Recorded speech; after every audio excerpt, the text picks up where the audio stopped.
The red sand of Calith 9 blew across the excavation site in thin streams. Dr. Hai stood at the edge of the pit, staring down at what her team had uncovered after 3 months of careful digging. The doors were massive, taller than any building she had seen on Earth. They were made of black stone that seemed to swallow light instead of reflecting it. "It's impossible," Ambassador Velthara said behind her. The alien diplomat towered over Hai, her 4 arms crossed in a gesture that meant disapproval in her species. "My people have searched for predecessor sites for 2,000 years. We have found 17 tombs. None of them opened. Not for us. Not for the Vryn. Not for anyone." Hai wiped sweat from her forehead. The planet's 2 suns beat down on them mercilessly. "Maybe we'll have better luck," she said. Velthara made a clicking sound that might have been laughter. "Luck? Your species joined the Galactic Council only 50 years ago. You barely understand quantum travel. You think the predecessors, who ruled the galaxy 4 million years ago, left their secrets for humans to find." Captain Day walked up beside Hai. He was a practical man, a security officer who had seen combat on 3 different worlds. "With respect, Ambassador, we didn't come here to argue. We came to investigate. The Council gave us permission, only because they think you will fail," Velthara said. "It will teach you young species some humility." Hai ignored the comment. She had heard worse during the Council sessions. Humans were considered children playing with adult toys. Most alien species had been traveling between stars for thousands of years, before humans even invented the wheel. But that didn't matter now. What mattered were the doors in front of her. She climbed down the ladder into the pit. Her team had cleared away tons of sand to expose the entrance. Symbols covered every inch of the black stone, arranged in patterns that hurt to look at too long. Narration, their linguistics expert, had been studying the symbols for weeks. "Any progress?" he asked. Narration looked up from her tablet. The young woman had dark circles under her eyes from too many sleepless nights. "The symbols aren't really a language," she said. "They're more like instructions. Mathematical concepts expressed as art. But there's something else. Something underneath that I can't quite figure out. Can you open the doors?" "I don't know. I don't think it works like that." Narration reached out to touch one of the symbols, then pulled her hand back. "Every time I get close, I feel strange, like the stone is watching me." Day frowned. "Watching you? That's not possible. This place has been dead for millions of years. I know what it sounds like," Narration said quietly. "But I know what I feel." Hai studied the doors more closely. The symbols seemed to flow across the surface, though she knew that was just a trick of the light. Or was it? She reached out slowly, placing her palm flat against the cold stone. The reaction was immediate. The symbols blazed with blue light, so bright that everyone had to shield their eyes. Hai felt warmth flow up her arm, through her chest, spreading across her entire body. It wasn't painful. It felt like recognition, like the stone knew her somehow. "Get back!" Velthara shouted. "The tomb is activating." But Hai couldn't move. Her hand seemed stuck to the stone. Images flashed through her mind. She saw cities that scraped the sky, ships that could cross galaxies in heartbeats, weapons that could crack planets open like eggs.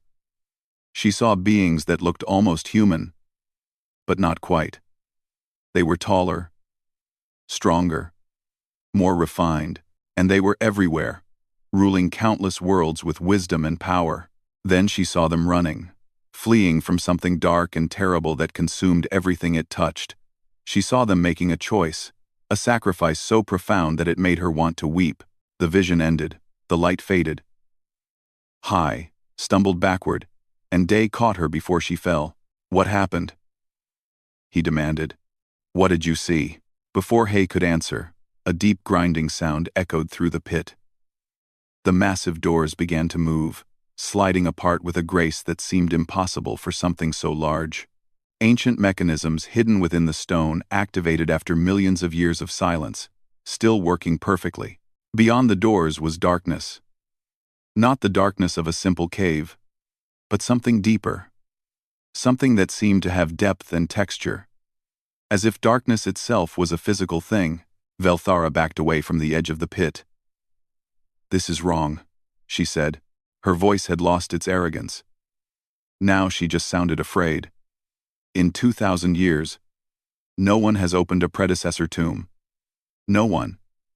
And now a human touches it and it just opens? We need to go inside, Hay said. Her voice sounded strange to her own ears. Distant and dreamy. There's something in there. Something waiting. Absolutely not, Day said. We need to secure the perimeter first. Run scans. Make sure it's safe. But Narration was already walking toward the open doors. She moved like someone in a trance, her eyes fixed on the darkness ahead. "Narration, stop," he called out. The young woman didn't seem to hear her. She crossed the threshold and disappeared into the shadows. For a moment, nothing happened. Then they heard her voice, echoing strangely from within the tomb. "It's beautiful," Narration said. "And it's calling me. It knows my name." Hai and Day exchanged worried glances. Then, without another word, they grabbed their equipment and followed her inside. Velthara hesitated at the entrance, all four of her hands trembling. But curiosity overcame fear, and she too stepped into the darkness. The interior of the tomb was nothing like he expected. The walls glowed with soft light that seemed to come from everywhere and nowhere. The ceiling stretched up so high that it disappeared into shadows. And the architecture was wrong in ways that made her head hurt. Corridors seemed to bend in directions that shouldn't exist. Gravity felt lighter in some places, heavier in others. But the most striking thing was the obelisk in the center of the first chamber. It was made of crystal that shimmered with inner light, covered in the same flowing symbols that decorated the doors. It stood 3 times as tall as a human, pulsing slowly like a heartbeat. Narration stood before it, her hand outstretched but not quite touching the surface. Tears ran down her face. "It's speaking to me," she whispered. In Korean. Perfect Korean. But that's impossible. How could something built millions of years ago speak a human language? There, Hai approached carefully. She could feel power radiating from the obelisk like heat from a fire. "What is it saying?" "Hai." Narration turned to look at her. The young woman's eyes were wide with wonder and terror. "It's calling me inheritor. It says we're home. It says..." She paused, her voice breaking. "It says the predecessors weren't aliens at all. They were human. Just like us." The words hung in the air like thunder. Velthara made a choking sound. Day's hand went to his weapon instinctively, though there was nothing to shoot. The obelisk pulsed brighter. And then, in a voice that seemed to come from the stone itself, clear and unmistakable, it spoke a single word. Narration. The tomb knew her name. And somehow, that changed everything. The team set up their base camp inside the tomb's first chamber. It seemed safer than camping outside, though Day disagreed loudly with that decision. He posted guards at the entrance and ran constant scans for anything that might be dangerous. So far, all the scans came back empty. The tomb appeared to be completely dead, except for the obelisk. But it didn't feel dead. Hai sat cross-legged in front of her portable computer, reviewing the data they had collected. Tae Woo, their engineer, worked beside her. He was a quiet man who preferred machines to people. Right now, he looked frustrated. "The architecture doesn't make sense," he said, pointing at the holographic display. "Look at this corridor. According to our measurements, it's 50 meters long. But when I walked down it with a measuring tape, it was 75 meters. The numbers don't match." "Equipment malfunction?" I suggested. "I checked 3 times with different instruments. They all say the same thing. The space inside this tomb is bigger than it should be." He rubbed his eyes tiredly. "And that's not even the strangest part. Some rooms have gravity that pulls sideways. I found one chamber where water flows upward. This place breaks every law of physics I know." Across the chamber, Narration sat in front of the obelisk. She had barely moved since they arrived. Her hand rested on the crystal surface, and her eyes were closed. Occasionally, she would whisper something in Korean that Hai couldn't quite hear. Should we be worried about her? Tae-woo asked quietly. Hai watched her young colleague with concern. She says the obelisk is showing her things. Memories from the predecessors. She's learning what happened to them. And you believe that? I don't know what to believe anymore. He stood up and walked over to Na-rin. She knelt beside her. Na-rin? Can you hear me? The young woman's eyes opened slowly. They looked different somehow, older and sadder.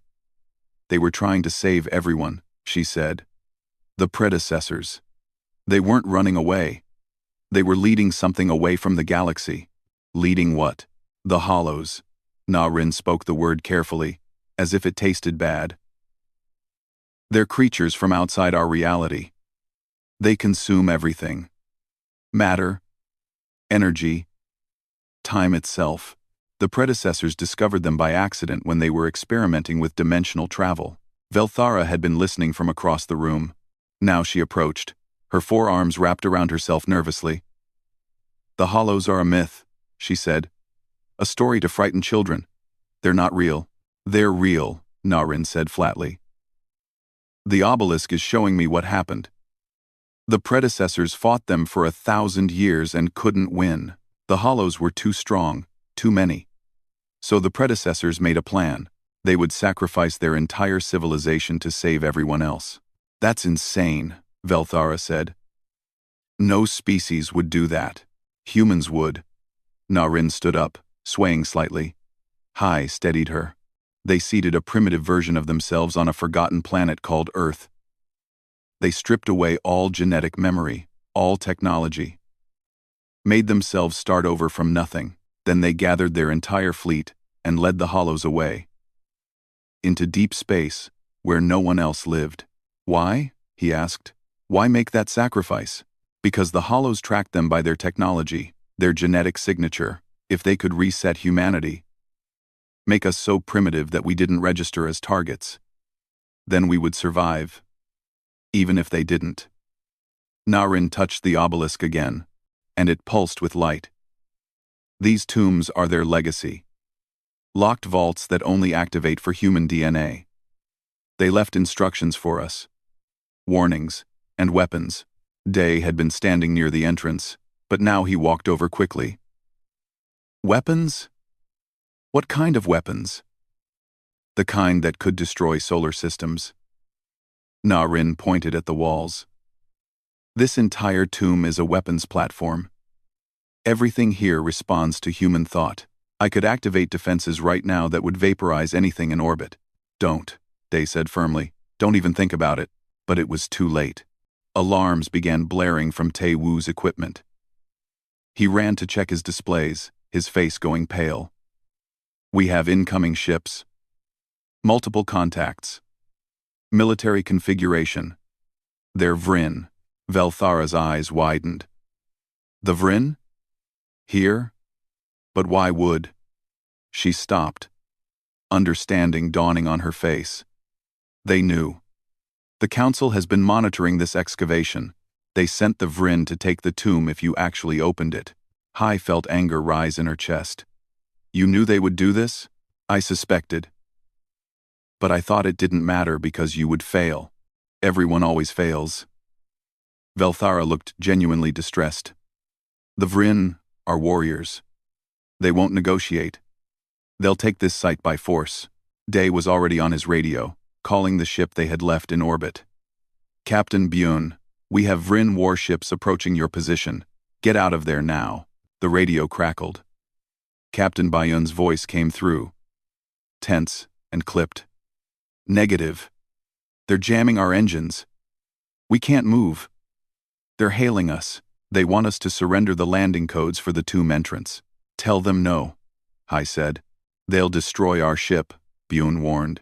Tell them no anyway. We need time. Hai turned to Na-rin.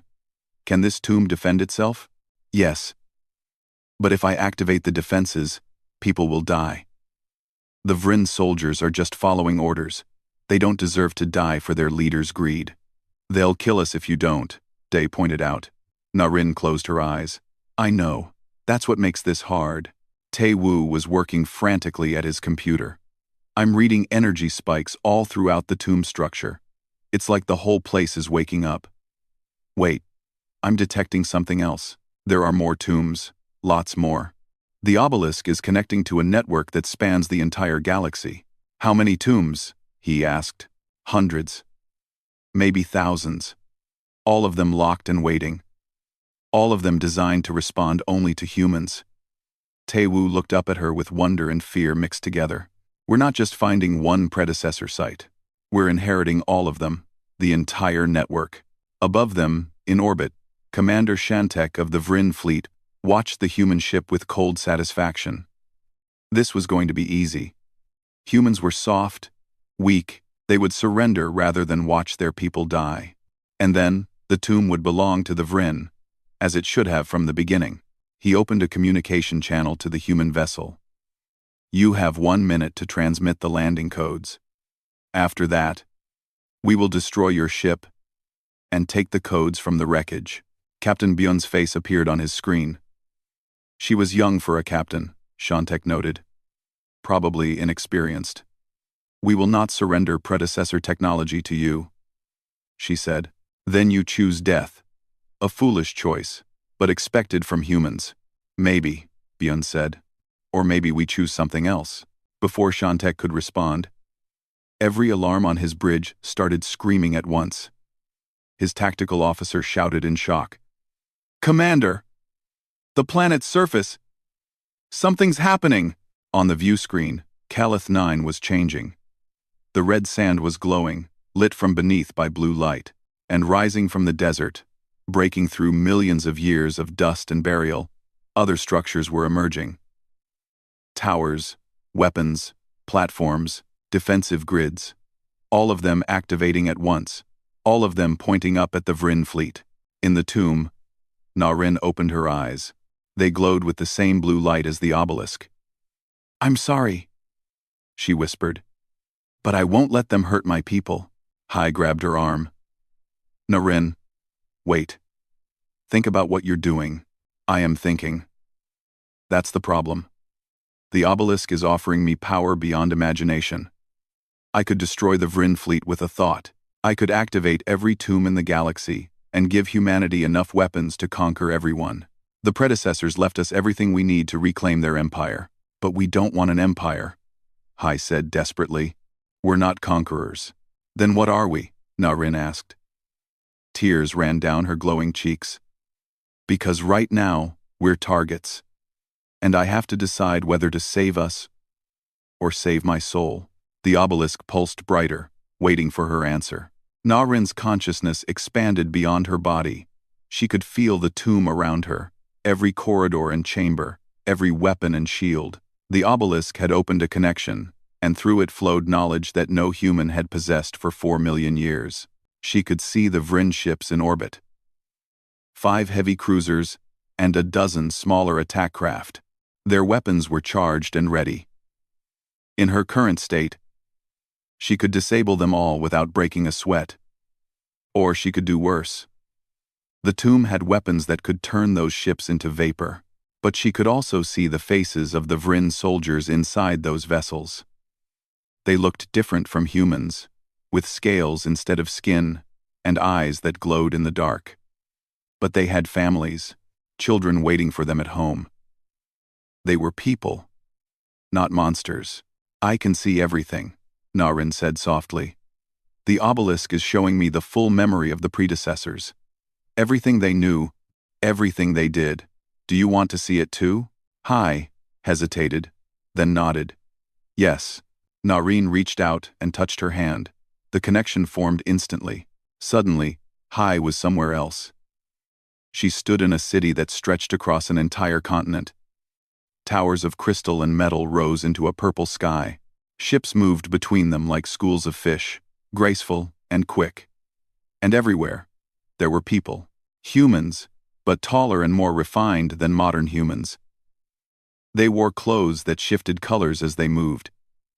Their eyes held wisdom that came from living for centuries. This was their capital world, Narayan's voice said, though he couldn't see her. They called it First Home. The predecessors didn't just control one planet or one solar system. They had 10,000 worlds, trillions of people living across the galaxy. The scene changed. Now Hay saw a laboratory where scientists worked on strange equipment.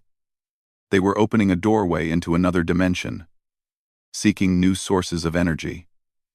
The experiment succeeded. The doorway opened, and something came through.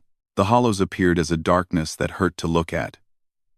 They had no real shape, just an absence where matter and energy should be. They moved through the laboratory like a wave of erasure, consuming everything they touched. Scientists screamed and tried to run, but there was nowhere to run to. The hollows spread like fire, impossible to contain. The predecessors tried to fight them, Narration explained. They built weapons, armies. They threw everything they had against the hollows, and for a while, they held them back. But the hollows couldn't be killed. Every time the predecessors destroyed one, more would come through. They were infinite. Hai watched 1,000 years of war compress into minutes. She saw battles fought across entire star systems.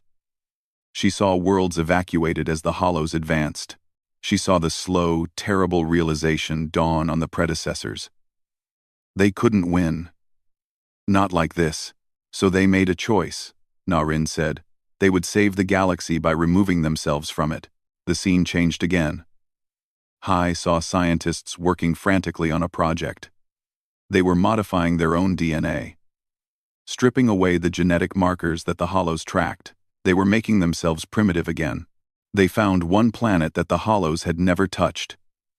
A small world in an unremarkable solar system. They seeded it with modified humans. Us. Our ancestors. They gave us nothing. No technology, no memories, no help. They made us cave dwellers, starting from zero. Hai watched as ships landed on ancient Earth. Confused, frightened people were left behind with nothing but basic tools. They looked up at the departing ships with terror and abandonment in their eyes.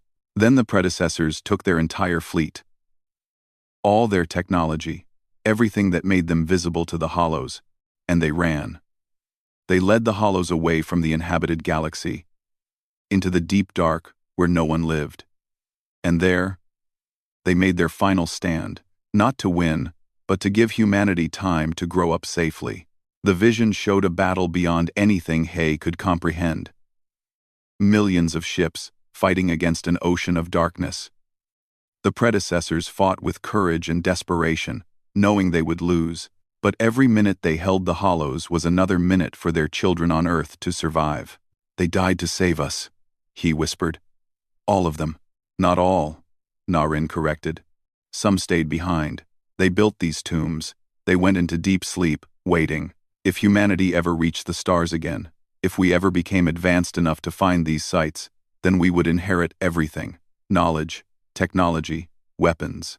The full legacy of our ancestors. The vision ended. Hai found herself back in the tomb, tears running down her face. Around her, the others looked shaken. They had all seen it through the connection. Even Velthara looked disturbed. This changes everything, the ambassador said quietly. If what you showed us is true, then humans aren't newcomers to the galaxy. You're the oldest species. The predecessors were your ancestors. It's true, Narration said. The obelisk doesn't lie. And there's more. She turned back to the crystal pillar. The hollows aren't gone. The predecessors slowed them down, pushed them back into their own dimension. But the doorway was never completely closed.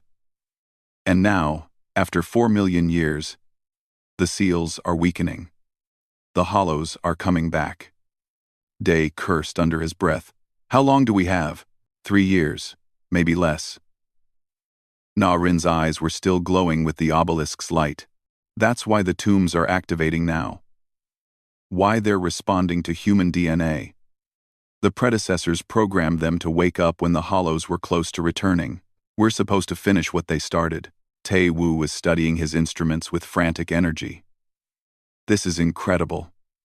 The technology in this tomb alone is beyond anything we've dreamed of. With access to the full network of tombs, We could advance human science by thousands of years overnight. Or we could destroy ourselves, he said. Power like this needs wisdom to use correctly. Above them, Commander Shantek was discovering that wisdom for himself. His tactical officer had analyzed the weapons that had emerged from Calith 9's surface. The numbers made no sense. Each platform had enough firepower to crack a planet. Together, they could sterilize an entire solar system. Should we withdraw, Commander?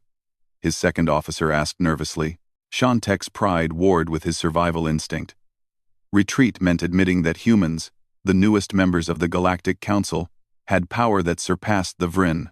It meant changing everything the galaxy believed about the balance of power. But staying meant possible death. He made his decision. Open a channel to the planet. I want to speak with whoever is in command down there. In the tomb, He's communication device beeped. She answered it, and Shantek's scaled face appeared on the small screen. He looked uncomfortable. I am Commander Shantek of the Vrin Fleet. I wish to negotiate. Negotiate, Hay repeated. A minute ago, you were threatening to destroy our ship. A minute ago, I didn't know you had weapons that could destroy my entire fleet. Shantek shifted in his seat. The Galactic Council will hear about this. They will want explanations. But that's a problem for later. Right now, I suggest we all lower our weapons and talk like civilized beings. Hai looked at Narration, who nodded. The glowing defenses on the planet's surface dimmed, but didn't disappear. We can talk. Hai agreed. But understand this. We didn't ask for this power. We didn't want it. We just wanted to understand our past. Now we've learned that our past is everyone's future. The Hollows are coming back. In 3 years, maybe less, they'll break through into our dimension. And when they do, everyone in this galaxy will need to work together to survive. Shantek was silent for a long moment. The Hollows are a myth. They're not, and I can prove it. Hai gestured to Narration. We'll transmit the data from the obelisk. Everything the predecessors recorded about the Hollows. Study it. Share it with your leaders. Then decide if you still want to fight us for these tombs, or if you'd rather fight alongside us for survival. The commander's eyes narrowed. Why would you share this information? You could keep it secret. Use it as leverage. Because we're not conquerors, Hai said firmly. The predecessors were powerful. But they were alone. They didn't have allies. They didn't ask for help. And they lost because of it. We won't make that mistake. Humanity will share what we've learned. We'll offer partnership to anyone who wants it. But we won't surrender control of the tombs. These are our inheritance. Our responsibility. She ended the transmission before Shantek could respond. Then she turned to her team. Get ready. Everything changes now. The galaxy is about to learn the truth about who we really are, and not everyone is going to like it. 3 days after the confrontation with the Vrin fleet, the Galactic Council convened an emergency session. Representatives from 83 species gathered in the Grand Chamber on Council Station, orbiting the neutral world of Accord. Hai stood in the center of the chamber, feeling very small and very human. High Arbiter Kelmon presided over the assembly. He was ancient even by his species' standards, having served on the council for 400 years. His crystalline body refracted light in complex patterns as he spoke. Dr. Hai of Earth, Kelmon's voice resonated through the chamber. You have made serious claims. You say humans are descended from the predecessors. You say the tombs respond only to human DNA, and you say an existential threat called the Hollows will return in 3 years. These are extraordinary claims. They're also true, he said. We've transmitted all the data from the obelisk. Your scientists have had time to verify it. We have studied your data, Kelmon admitted. And yes, it appears genuine, but this creates a significant problem. For thousands of years, the Council has maintained peace through balance. No single species has overwhelming power. Now you're telling us that humans, the newest members, have access to weapons and technology that make all of us obsolete. We don't want to make anyone obsolete, Hai protested. We want to work together. Do you? Kelmon's light patterns shifted to red, indicating skepticism. Then why do you refuse to share control of the tombs? Why keep that power for yourselves? Before he could answer, another voice spoke up. Admiral Yong, Hai's older brother, had arrived with Earth's diplomatic fleet. He stood in the observation gallery, looking down at the assembly. Because they're ours, Yong said simply. The predecessors were our ancestors. They left these tombs for us. Would you ask the Quarians to share their holy sites? Would you demand the Vryn give up their ancestral weapons? No. You respect their heritage, so respect ours. Your heritage threatens everyone, a Vryn counselor snapped. Each tomb contains enough weapons to destroy a planet. With access to hundreds of tombs, humanity could conquer the entire galaxy. We could, Yong agreed, but we won't. Because unlike the predecessors, we've learned something important. Strength without friends is just another form of weakness. Velthara stepped forward. She had formally resigned as an ambassador to her own people, and now represented the human delegation. I've spent 3 days studying the information from the tomb. The hollows are real. The threat is real. And if we spend the next 3 years fighting each other over who controls what, we'll all die when the hollows break through. Convenient timing, another counselor muttered. Humans discover these tombs just as an ancient enemy supposedly returns. It sounds like a story designed to make us afraid. Narration had been standing quietly beside Hai. But now she moved forward. The young woman looked different than she had a few days ago. Her connection with the obelisk had changed her somehow. She seemed taller, more confident, with an intensity in her eyes that hadn't been there before. You want proof? Narration said. Fine, I'll show you. She raised her hand, and the air in front of the council chamber shimmered. A holographic image appeared. Massive and three-dimensional. It showed a section of deep space near the galaxy's edge, and there, barely visible against the darkness, was a tear in reality itself. Through the tear, something moved. Something dark and hungry. This is a live feed from a probe the predecessors left in deep space, Narration explained. It's been transmitting for 4 million years, watching the sealed dimension where the hollows were trapped. 2 months ago, the seal began to crack. In 3 years, maybe less, it will break completely. And when it does, the hollows will pour through. The chamber fell silent. Even the skeptics looked shaken. Kelmon studied the image carefully. If this is true, then we need to prepare. But that means trusting humanity with ancient weapons while we face an existential threat. How do we know you won't use those weapons against us? You don't, he said honestly. You have to take it on faith. Just like we're taking it on faith that you won't try to steal the tombs or attack Earth while we're preparing for the hollows. Trust has to start somewhere. Trust is earned, not given, Kelmon said. Then let us earn it. He gestured to Narration. We're offering to share everything we learn from the tombs. Technology, knowledge, battle strategies. We'll train soldiers from every species in predecessor weapons. We'll build defenses for all council worlds, not just human ones. And we'll do it freely, asking nothing in return except the right to control our own heritage. And if the council refuses? Kelmon asked. Yong's face hardened. Then we'll prepare alone. And when the hollows come, we'll fight alone. But make no mistake. We will fight. We won't let our ancestors' sacrifice be meaningless. We will fight. The debate continued for hours. Some counselors argued for military intervention, seizing the tombs by force. Others advocated isolation, building walls and hoping the hollows would focus on humanity first. But slowly, reluctantly, a consensus began to form. Kelmon finally spoke again. The council will vote. Those in favor of accepting humanity's proposal for joint defense preparation indicate now. Kelmon finally spoke again. Lights began appearing throughout the chamber as representatives voted. Hai held her breath, watching the count. It was close. Some species voted immediately for cooperation. Others hesitated, their fear and distrust obvious. But gradually, the yes votes accumulated. The motion passes, Kelmon announced. By a margin of 52 to 31. Humanity will maintain control of the predecessor tombs.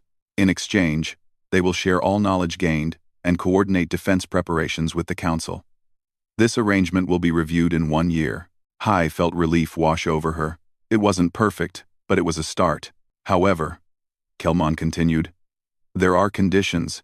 Humanity must allow Council observers at all active tomb sites. Any weapons discovered must be registered with Council security.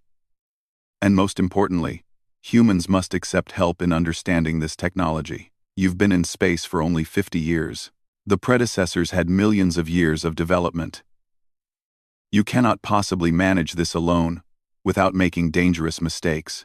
We accept those conditions, he said. Thank you, High Arbiter. As the session ended and representatives began filing out, Velthara approached Hai.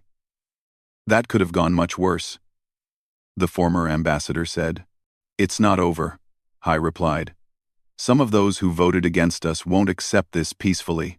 They'll try to undermine the agreement, maybe even attack the tombs directly. Then we prepare for that too. Yong joined them, his admiral's uniform crisp and imposing. I've already requested additional fleet support for Calith 9. And Earth's engineers are working on designs for defense stations based on predecessor technology. Narration was still staring at the holographic display of the dimensional tear. We have 3 years, she said quietly. 3 years to prepare for an enemy that destroyed the most advanced civilization in galactic history. 3 years to unite species who barely trust each other. 3 years to learn how to use weapons we don't fully understand. Is it enough time? Ye asked. I don't know. Narration finally turned away from the display. But I know something the predecessors didn't understand. They were powerful, but they were alone. They didn't have allies to call on. We do. The predecessors fought the Hollows with the strength of 1 species. We'll fight them with the strength of 83. 82, Day corrected, approaching from the gallery entrance. The Kresh Dominion just announced they're withdrawing from the Council. They refuse to cooperate with humanity. Then we fight with 82 species, Narration said firmly. Still better odds than the predecessors had. Hai looked around at her team. At Velthara, who had given up her position to help them. At her brother, who commanded Earth's fleet. At Day, who had protected them through everything. They were just a handful of people facing an impossible threat. But they weren't alone. And that made all the difference. Let's get to work, she said. We've got a galaxy to save. Far away, at the edge of known space, the tear in reality grew wider. Something on the other side pressed against the barrier, testing its strength. The Hollows could sense life on this side now. So much life, so much to consume. They had waited 4 million years. They could wait 3 more, but they wouldn't have to wait much longer. 2 years and 8 months had passed since the Council's decision. Narration stood on the observation deck of Sentinel Station Alpha, watching the construction crews put finishing touches on the massive defense platform. It was one of 47 such stations, positioned at dimensional weak points throughout the galaxy.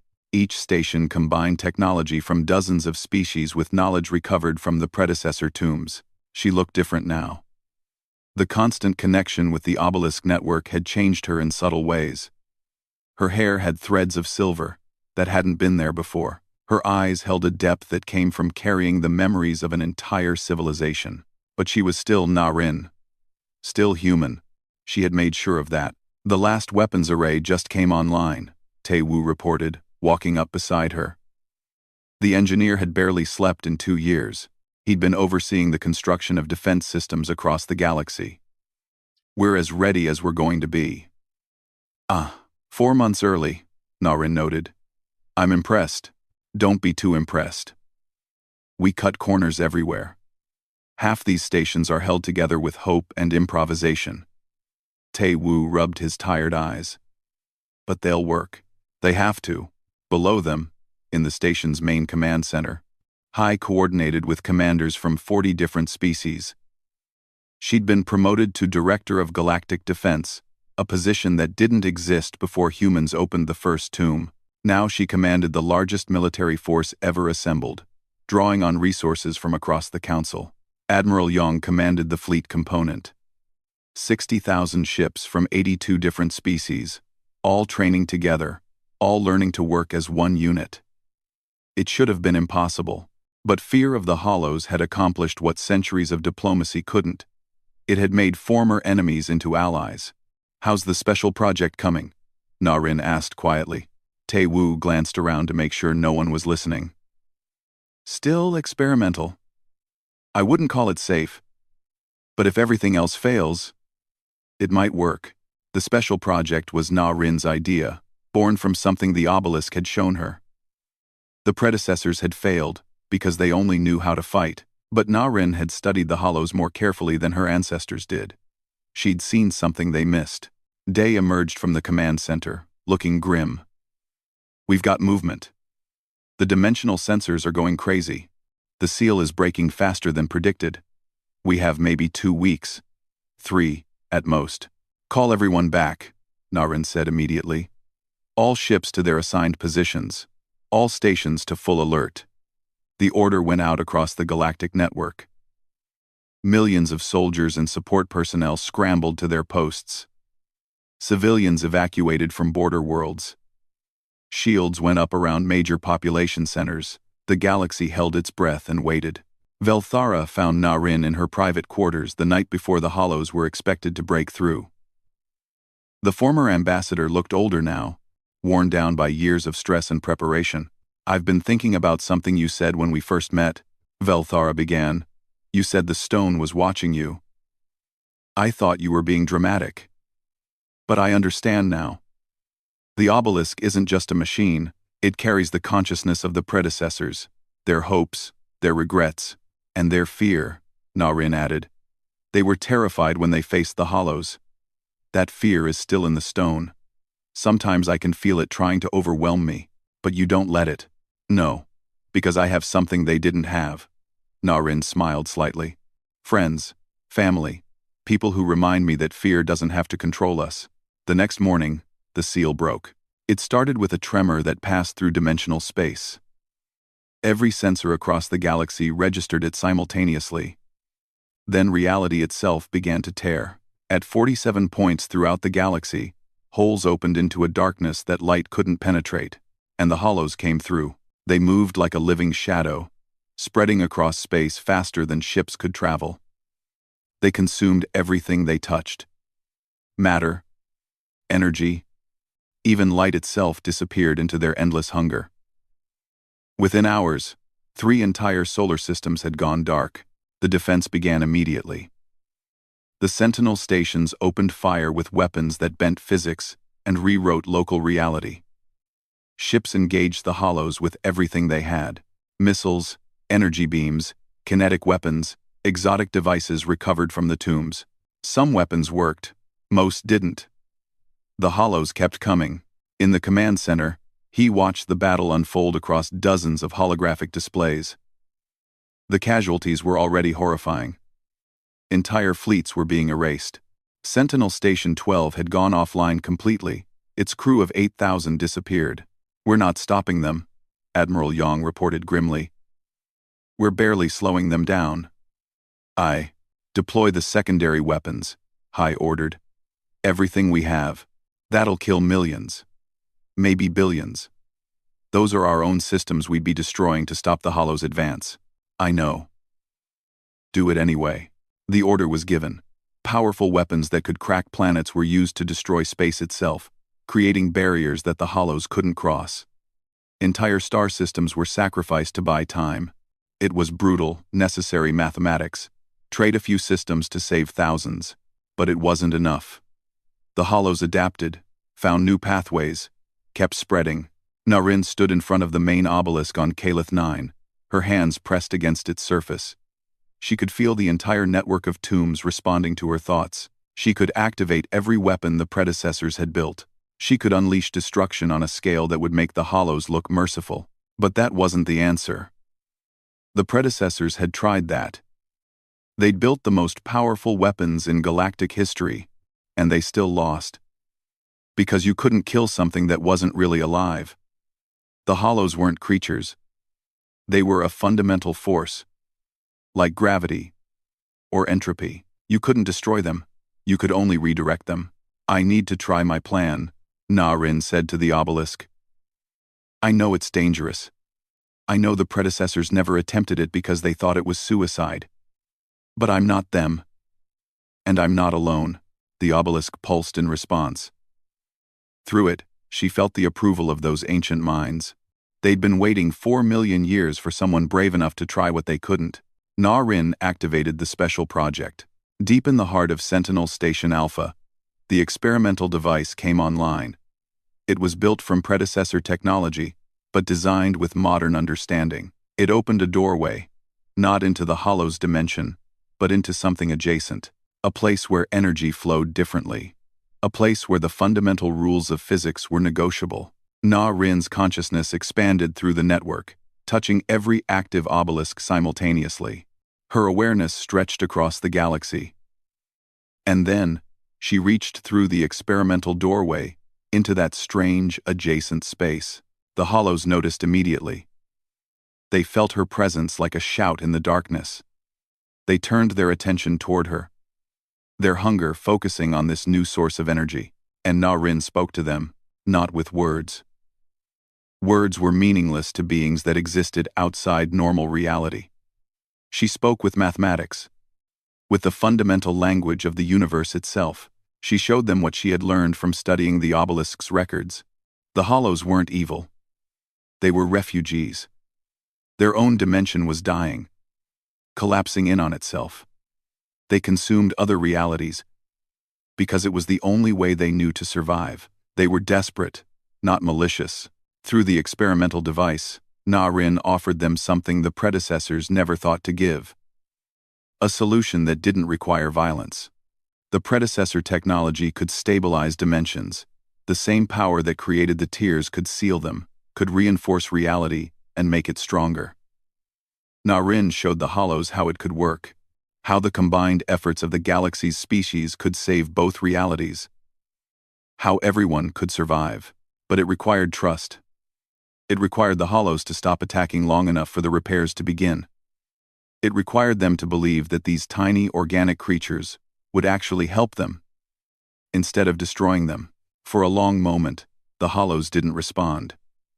The battle continued to rage across the galaxy. More ships died. More stations went dark. More worlds fell to the advancing shadow. Then, slowly, the Hollows began to withdraw. Not fleeing, but pulling back deliberately. Testing. Waiting to see if Naration's promise was real. All forces, cease fire, he ordered immediately. I repeat, cease fire, hold your positions. Across the galaxy, confused commanders questioned the order. But they obeyed. The shooting stopped. An eerie silence fell across space as two civilizations faced each other across the dimensional barriers. Narration activated the final phase. Every tomb in the network came online simultaneously, pouring power into dimensional space. The tiers began to seal, but not closing completely. Instead, they stabilized, became controllable passages instead of catastrophic rifts. And through those stable passages, energy began to flow. Not consuming, but exchanging. The dying hollow dimension started receiving power from the predecessor technology. Carefully, slowly, but enough to begin healing. It took 6 days of constant effort. 6 days where Narration barely ate or slept, maintaining the connection. 6 days where Tae-woo and thousands of other engineers worked frantically to keep the systems from overloading. 6 days where everyone held their breath and prayed it would work. On the 7th day, the dimensional barriers stabilized completely. The Hollows stopped trying to break through. The catastrophe was over. Narration collapsed immediately, her body exhausted beyond measure. Medics rushed to help her, but she was smiling, because she'd done it. Not through superior weapons or ancient power, through understanding, through compassion, through the uniquely human belief that enemies could become friends if you just tried hard enough. 6 months later, Narration stood once again before the obelisk on Calith 9. The tomb had been converted into a memorial and research center. Students from 82 different species studied here now, learning from predecessor knowledge while developing their own innovations. The hollows were still out there, on the other side of the dimensional barriers. But they weren't enemies anymore. They were neighbors. Strange, alien, barely comprehensible neighbors, but neighbors nonetheless. Trade had even begun, exchanging energy and knowledge across the dimensional divide. Hai approached, carrying 2 cups of tea. She handed one to Narration. The council wants to make you an ambassador, official liaison to the hollow civilization. I'm not qualified, Narration protested. You literally saved the galaxy. I think you're qualified. Hai sipped her tea. But that's not why I came. I wanted to tell you something. The obelisk sent me a message yesterday. What did it say? It said its purpose is fulfilled. The predecessors left it here, hoping their descendants would be worthy of their legacy. You proved we are, not by being stronger or smarter, but by being kinder. He smiled. The obelisk is going dormant. It says humanity doesn't need its guidance anymore. Narration touched the crystal surface one last time. Thank you, she whispered. For everything. The obelisk pulsed once, warm and approving. Then its light faded to a soft glow. The voice that had guided Narration for 3 years fell silent, but it wasn't sad. It was peaceful. Like a parent watching their child walk away, ready to face the world on their own. Years passed. The galaxy thrived. Humans took their place as one species among many, neither superior nor inferior. The predecessor tombs became libraries and schools instead of weapons vaults. Children grew up learning that power without wisdom was meaningless, that strength without compassion was weakness. On Earth, an old woman sat in a garden, watching the stars. Narration had lived a long life after saving the galaxy. She'd married, had children, grown old in peace. Now, in her final days, she thought about everything that had happened. The stone had murmured her name in a lost tomb. It had called her inheritor. But she'd proven that humanity's greatest inheritance wasn't technology or weapons. It was the ability to choose compassion over fear, to build bridges instead of walls, to see enemies as potential friends. The predecessors had been mighty. They'd ruled the galaxy with power and wisdom. But they'd been alone. They'd forgotten how to trust, how to ask for help, how to believe in others. Modern humanity remembered, and that made all the difference. Narration closed her eyes peacefully, content. The tomb had spoken her name, and she'd answered with hope.